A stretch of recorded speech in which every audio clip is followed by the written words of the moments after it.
Wampanoag, the native people before 1620.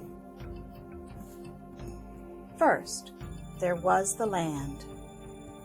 Land filled with forests, lakes,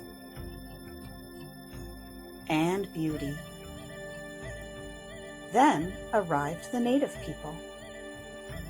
The native people, known as the Wampanoag, are part of a culture made up of many nations across our continent. They are known as the people of the first light because of the early sunrise on this far eastern coastline of North America. The Wampanoags had been on this land for about 12,000 years at the time the English arrived in 1620. There were approximately 40,000 native people in this nation, which comprised 67 villages. The Wampanoag Nation stretched along the coast, south and west, from where Boston is today, down to Rhode Island. This area also included the two islands of Nantucket and Martha's Vineyard.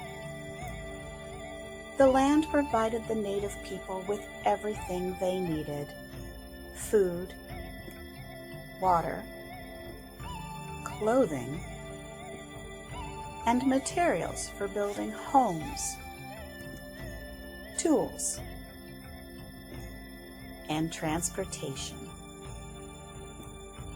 In return, the Wampanoags had great respect for the Creator, who provided all of these natural resources for their needs.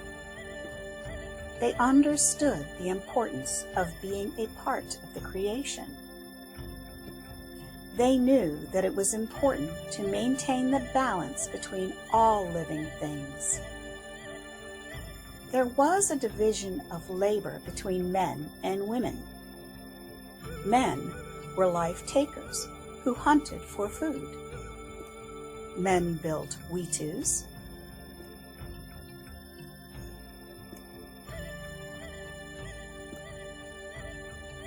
and protected the village from unfriendly neighbors. Women were life givers who planted crops, gathered food, and raised children. The women also made baskets, started fires, and prepared the family meals.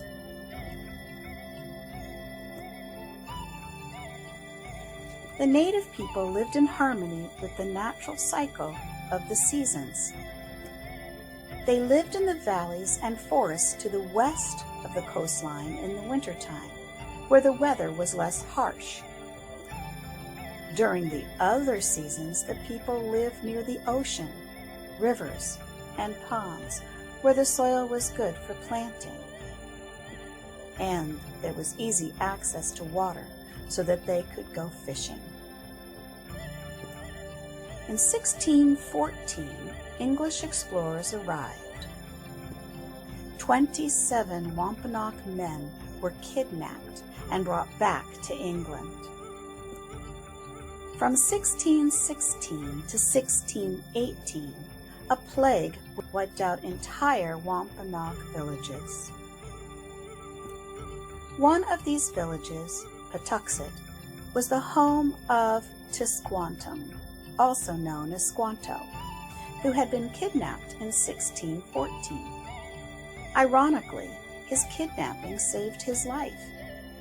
He traveled from Spain to England and eventually earned his passage back across the ocean to his village. But when he returned, he found out that his entire family and all of his friends had died. Squanto went to live in a nearby village. In July of 1620, the Mayflower sailed from England. It traveled toward the New World, and the ship anchored near a Wampanoag village called Misham in November of 1620. The arrival of these English colonists was different from previous European travelers. Entire families had traveled across the Atlantic Ocean. Before 1620, other Englishmen had come to explore, but not to stay and live. The arrival of Mayflower was the beginning of many changes for all who called this land home. Now the pathways winding through this beautiful land would be traveled by two different people groups. One land, two cultures. It would never be the same.